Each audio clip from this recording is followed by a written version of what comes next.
to try and wreak havoc.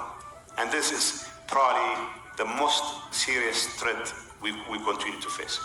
And here, ይበቃል። የፌዴራል መንግስትን ለመጣል ፍላጎት አለን የሚሉ ይሄን ይረዳናል የሚሉ በትግራይ በኩል ያሉ ናቸው የሚላቸው ኢንፍሉዌንሻል ፊው በት ኢንፍሉዌንሻል ተጽዕኖ ፈጣሪ ግን ጥቂቶች ናቸው። ይሄ አብዛኛው ከሌጋ ነው ለማለት ነው። ጥቂቶች ናቸው እየረበሹኝ ያለው ጥቂቶች ናቸው። እኔ ተፈናቃዮችን መመለስ በሚገባኝ ሰዓት ያፈናቀሉኝ ነው እያለን ያለው።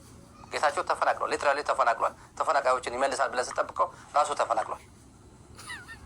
ያፈናቀሉት ደግሞ ጥቂቶች ናቸው ያፈናቀሉኝ ነው የሚለው።